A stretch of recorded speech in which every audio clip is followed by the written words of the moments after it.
Assalamualaikum warahmatullahi wabarakatuh. Selamat pagi anak-anak. Salam sejahtera untuk kita semua.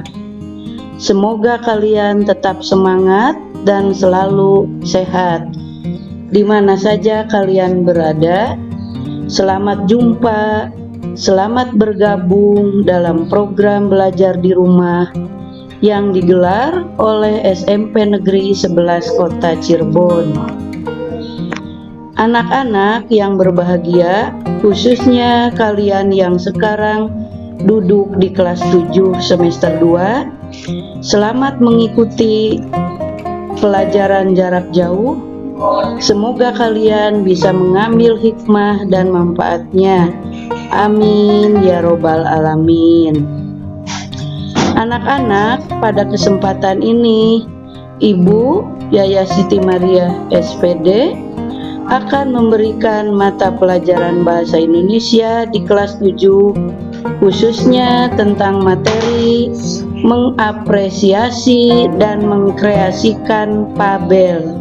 Anak-anakku yang Ibu cintai, tentunya kalian sudah menyiapkan alat tulis dan buku penunjang dalam mengikuti kegiatan ini.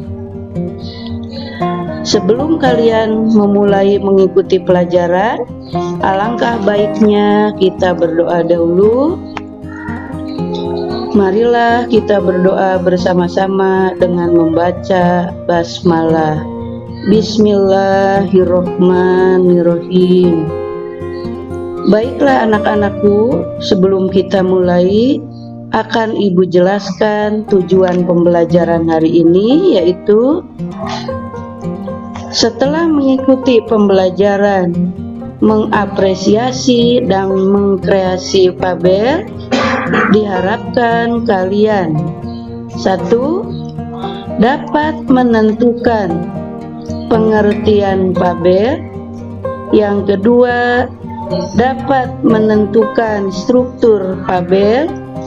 Ketiga, dapat menyimpulkan isi fabel. Keempat, dapat menelaah struktur dan kaidah kebahasaan fabel. Dan yang kelima, dapat menulis tentang fabel.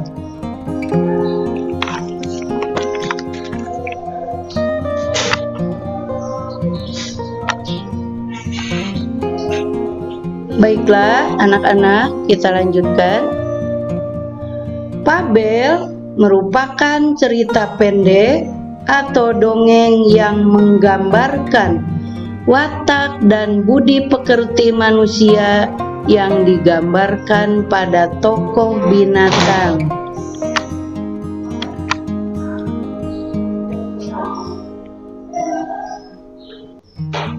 Ciri-ciri fabel. Yang pertama, bersifat rekaan. Yang kedua, tokoh utamanya binatang yang berperilaku seperti manusia. Yang ketiga, cerita diawali dengan kata-kata dikisahkan, alkisah, dan lain-lainnya. Yang keempat, akhir cerita yang berakhir bahagia. Kelima, memiliki nilai moral dalam ceritanya.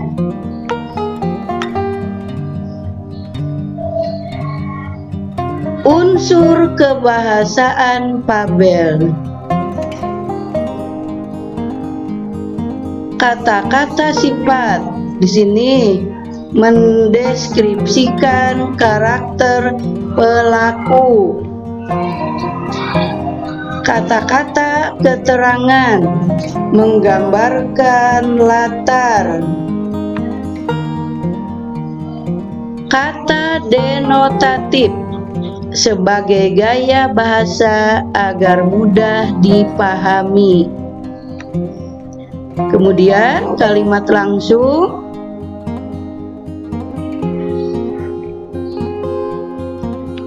Kita lanjutkan anak-anak. Menceritakan kembali isi fabel. Yang pertama, menentukan tokoh, watak tokoh, amanat, dan tema.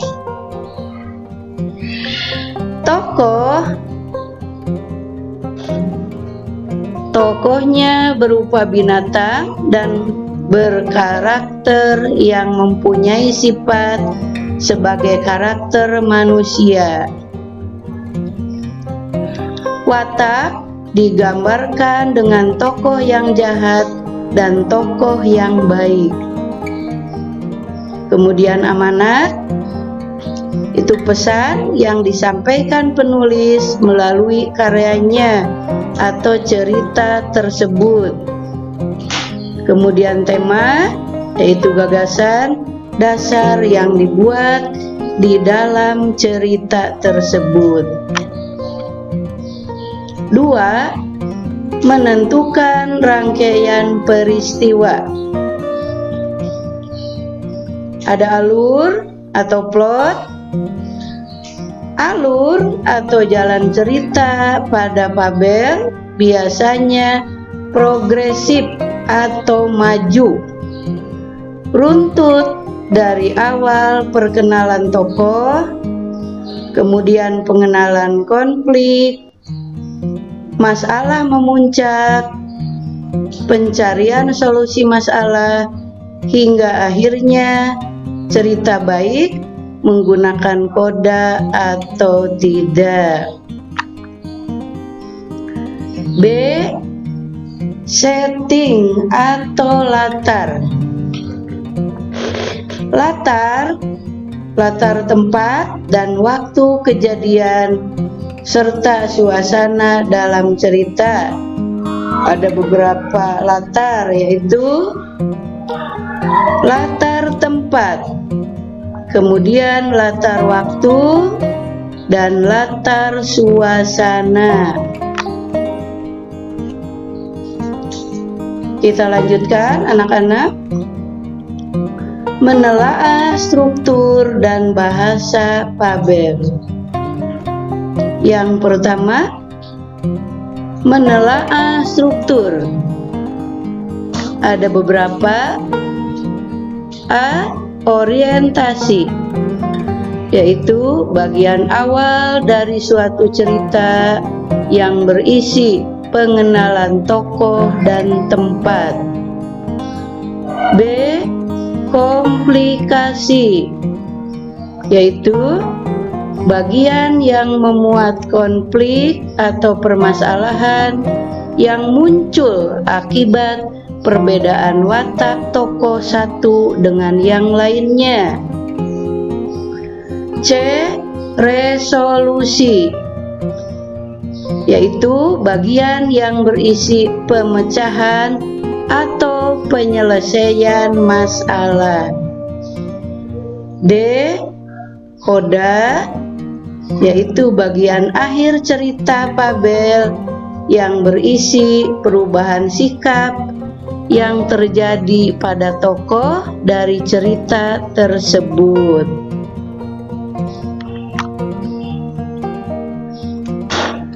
Dua, menelaah kebahasaan. Ada 3 bagian. A.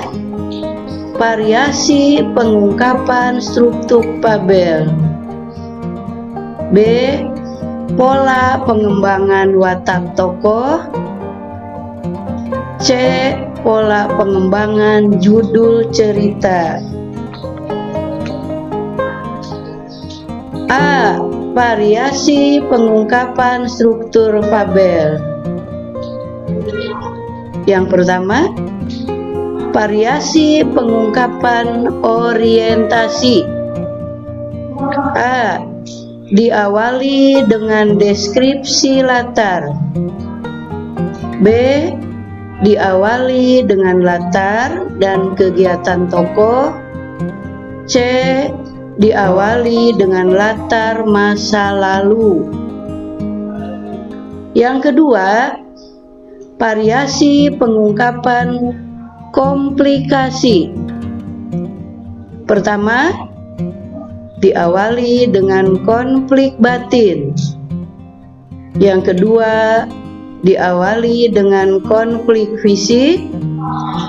Yang ketiga, diawali dengan perubahan latar dan peristiwa. 3.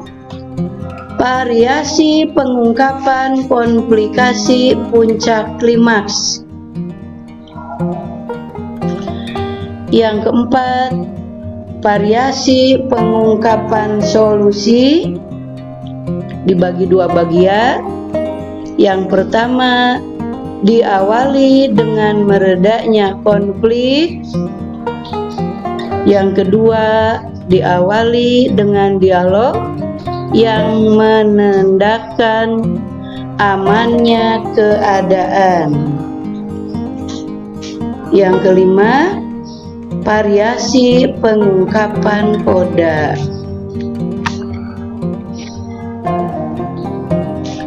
Kita lanjutkan bagian B, pola pengembangan watak tokoh.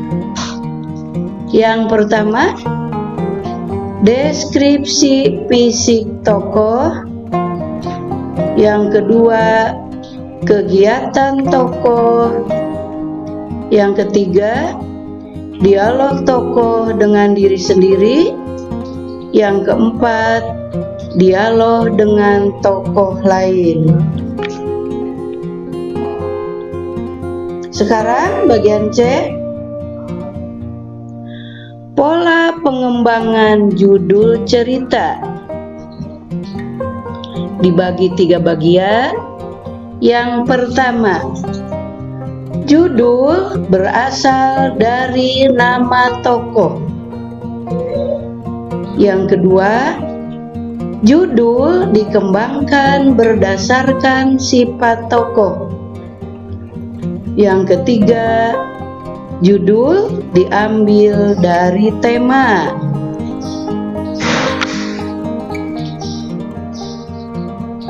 Sekarang perhatikan dan simak, Ibu akan membacakan cerita fabel mengenai kelinci dan kura-kura.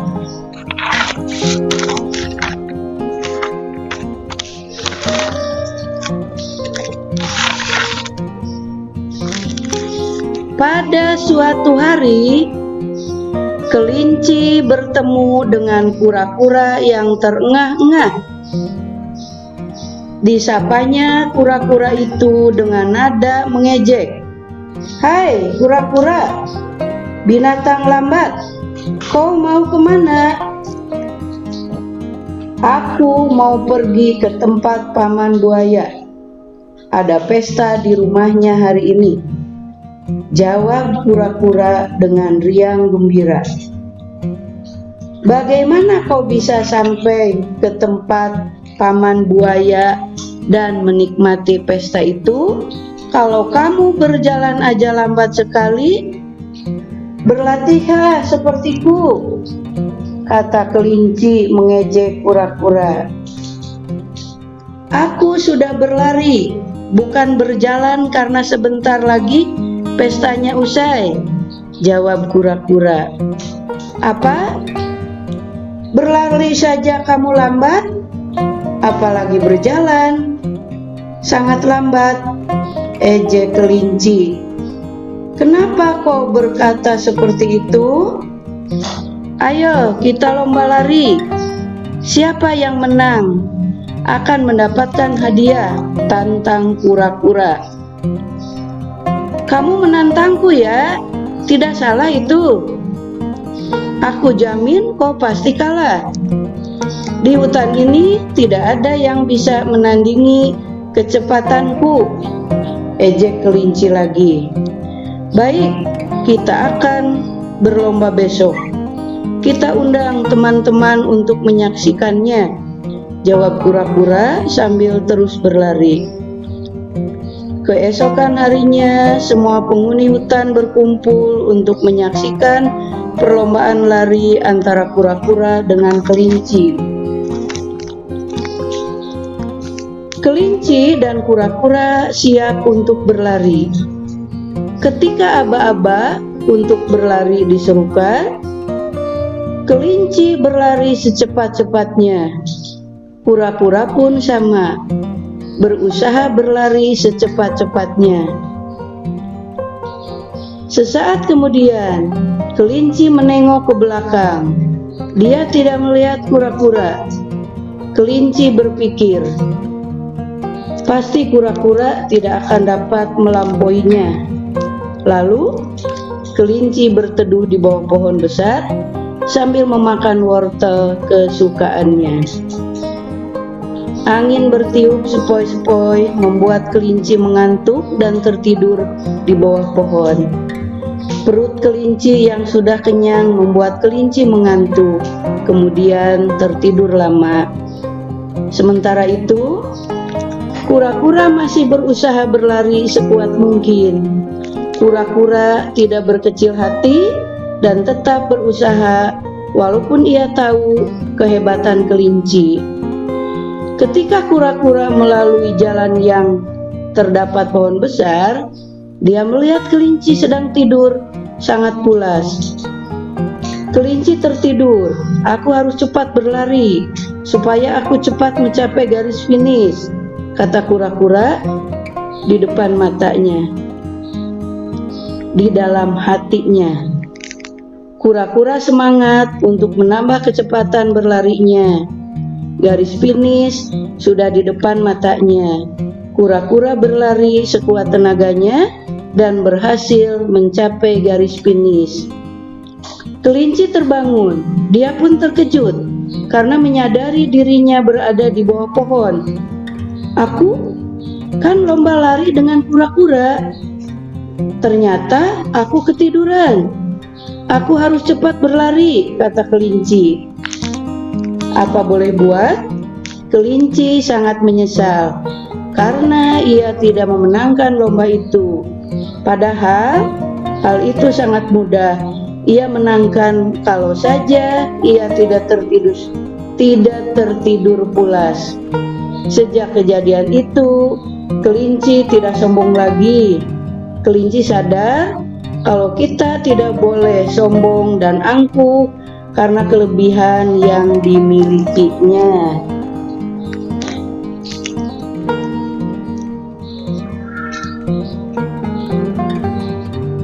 Anak-anak, untuk tugas yang tadi Ibu ceritanya sudah dibacakan,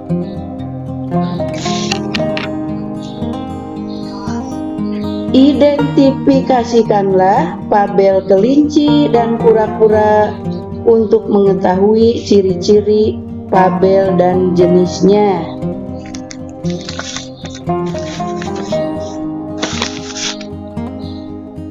Anak-anak, pertemuan hari ini Ibu cukupkan sampai di sini. Di lain waktu dan kesempatan yang lain, kita bisa bertemu kembali dengan materi yang lain. Sekian dan terima kasih atas perhatiannya. Mudah-mudahan kita selalu diberi kesehatan. Wassalamualaikum warahmatullahi wabarakatuh.